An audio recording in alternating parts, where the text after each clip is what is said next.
নমস্কার বন্ধুরা, চলে এসেছি আজকে আরেকটি রেসিপি নিয়ে। আজকের রেসিপি চিকেন দিয়ে পরোটা।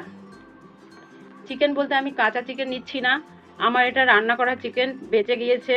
অনেক সময় হয় না, খাওয়ার পরে আমরা অনেক তরকারি, চিকেন, আলুর তরকারি, যে কোনো জিনিস বেঁচে যায়, সেটা আমরা ফেলে না দিয়ে, নষ্ট না করে যদি এইভাবে আরেকটা অন্য খাবার তৈরি করতে পারি, তাহলে সেটা খুবই টেস্টি হবে।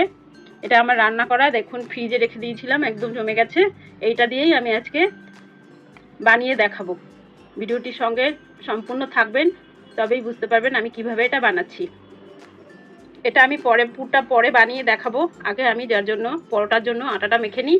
মাখাটা হয়ে গেলে তারপরে এই পুরটা কিভাবে তৈরি করব সেটা আমি দেখাচ্ছি। এখানে আমি 300 গ্রাম ময়দা নিয়ে নিয়েছি। 300 গ্রাম ময়দা নিলাম, আর 150 গ্রাম মতন সুজি নিয়েছি। পরিমাণ মতন লবণ দিয়ে দিচ্ছি।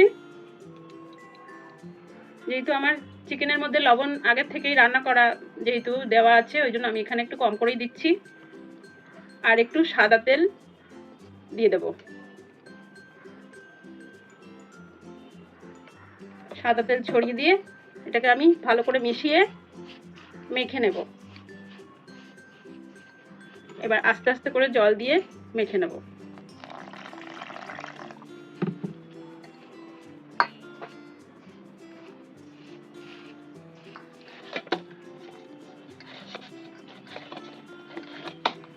আমার ময়দাটি মাখা হয়ে গেছে। এবার এটা আমি একটু আধ ঘন্টার জন্য রেস্টে রেখে দেবো, কারণ এতে সুজি পাইল করা আছে, ময়দা আর সুজি মিক্সড হয়ে যাবে। একটু ওপর থেকে সাদা তেল মাখিয়ে রেখে দিচ্ছি, যাতে এটা শক্ত না হয়ে যায়।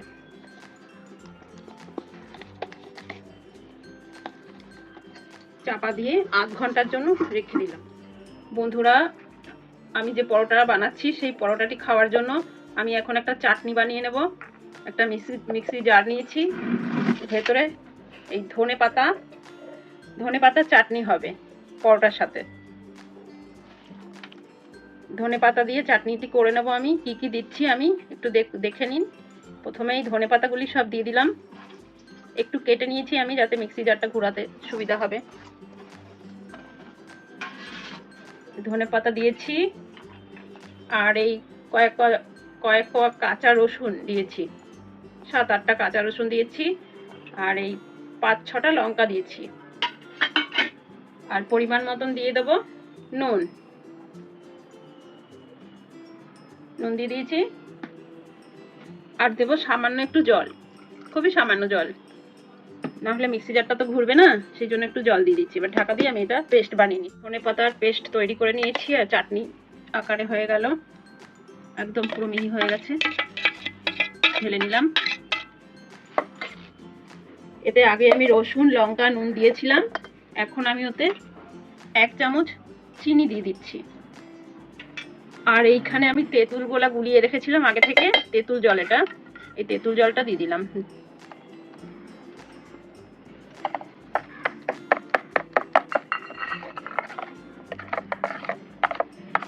এই চাটনিটা খেতে একদম খুব অসাধারণ, খুব সুন্দর।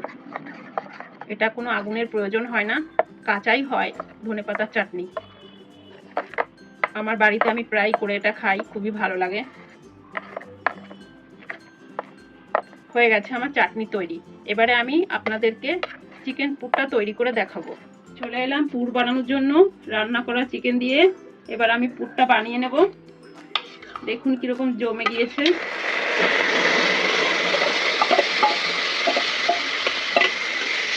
এটা আমি একটু শুকিয়ে নেব, নাহলে তো পুর ভরতে পারবো না। একটু শুকিয়ে নেব।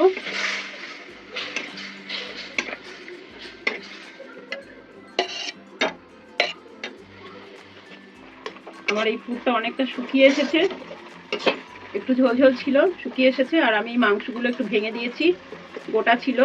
এই মাংসগুলো যখন মুখে পড়বে পরোটার ভেতরে, তখন খুবই ভালো লাগবে খেতে। এখন আমি এতে একটু এই আলু সেদ্ধ করে রেখেছিলাম, একটু এর মধ্যে আলু মিশিয়ে দিচ্ছি, সেদ্ধ আলু। 3টে ছোট ছোট সেদ্ধ আলু মিশিয়ে দিলাম।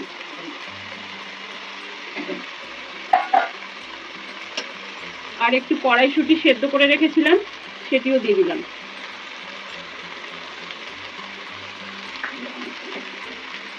লঙ্কা কুচি দিয়ে দিচ্ছি।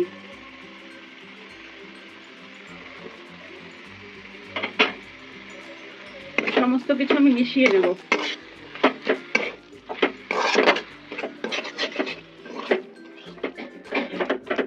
পুরো আমার প্রায় তৈরি হয়ে গেছে। দেখুন কত সুন্দর দেখতে হয়েছে। একদম ঘরে থাকা জিনিস দিয়ে এইভাবে যে সুন্দর হয়, আমি কতবার বানিয়েছি এরকম, আজ ভিডিও করে আপনাদেরকে দেখালাম।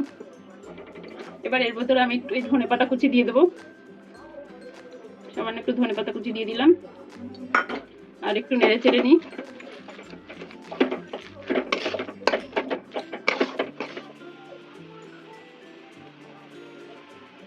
পুর হয়ে গিয়েছে, আমি নামিয়ে নিচ্ছি। এবার চলুন আমি পরোটাগুলো বেলে নিই। পুর ঠান্ডা হয়ে গেলে পরোটা বেলে পুর ভরে দিয়ে আমি তারপরে আবার আসবো ভাজা করতে।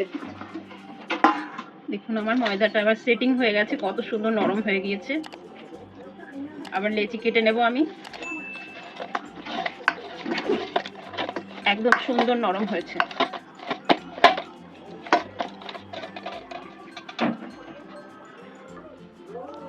দেখুন আমি এই সাইজের করেছি, একটু মোটা মোটা করেছি, একটু বড় বড় এই আকারে আমি 4টে বানিয়ে নিয়েছি। একটু মোটাই হবে, না হলে পুরটা বেরিয়ে যাবে। 4টে হয়ে গেছে, এবার বেলে নিচ্ছি।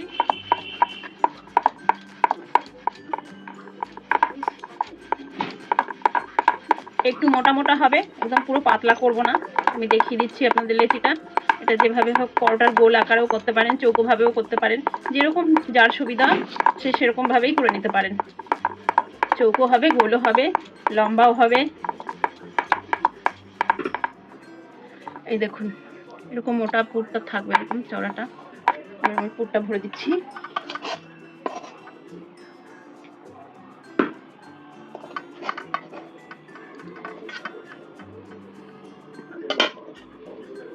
এভাবে একটু চারিদিকে ছড়িয়ে দেবো।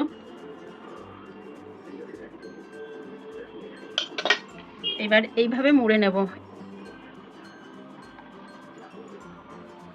লম্বা করে গোল করেও করতে পারেন, কোনো অসুবিধা নেই। যার যেটা সুবিধা সে সেটাই করবেন। আমি এইভাবেই করছি। এই চারপাশ মুখটা বন্ধ হয়ে গেছে, আর একটু বেলে নেব। এরকম হাতের সাহায্যে যতটা হয় চারিদিকে ছড়িয়ে নেবেন। একটু আটা দিয়ে দিই।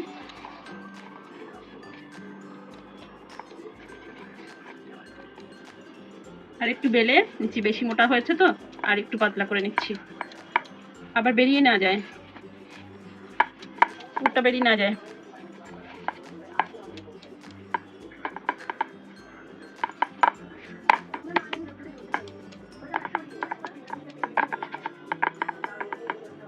সুন্দর করতে গেলে এই সাইড দিয়ে এরকম করে নেবেন, 4 কোণা মতন হয়ে যাবে ঘুরিয়ে।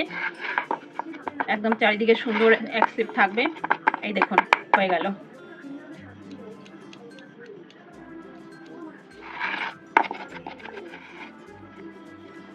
পরোটার আকারে তৈরি হয়ে গেছে। এই পাশটাও দেখিয়ে দিচ্ছি, হয়ে গেছে। একটা তৈরি হয়ে গেল, আর বাকিগুলো আমি এইভাবেই তৈরি করে নেব। এই রেখে দিলাম। নিয়েছি পরোটাগুলো ভেজে নেওয়ার জন্য হালকা করে একটু তেলের প্রলেপ দিচ্ছি। আমি এতে খুব কম তেল ব্যবহার করব। এই একটা দিয়ে দিচ্ছি।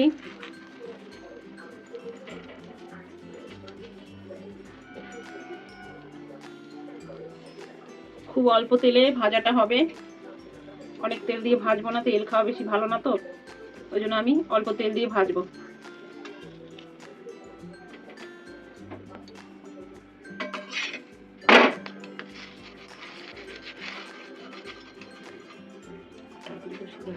ভেজে নেব, চারিদিকটা যেন কাঁচা না থাকে। আমি একটু তেলের ব্রাশ করে দিই।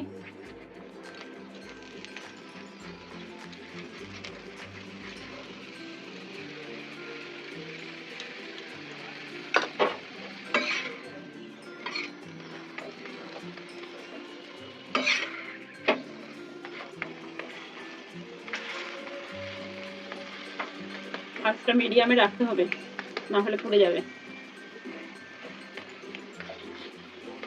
এখন আস্তে আস্তে ভাজা করলে এটা ভালো হবে, একটু মুচমুচে হবে। একবারে বেশি গ্যাসের ফ্লেম বাড়িয়ে দিলে তখন পুড়ে যেতে পারে আর ভেতরটা কাঁচা থাকতে পারে, তাই একটু মাঝারি আঁচে ভাজতে হবে।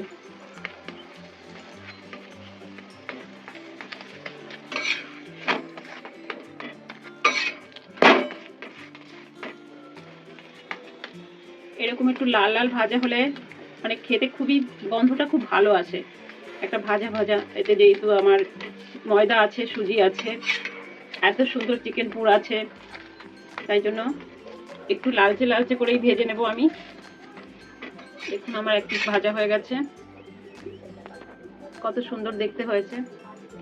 নামিয়ে নিচ্ছে এটা। এইভাবে আমি আর একটা ভাজবো। এই আর একটা বসিয়ে দিলাম, চারদিক সমান হবে।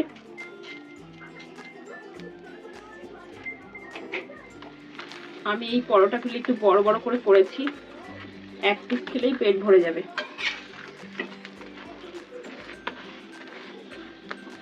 দু পিস আর খেতে পারবে না, এক পিসেই পেট ভরে যাবে, একদম ভেতরে পুর ভর্তি। বন্ধুরা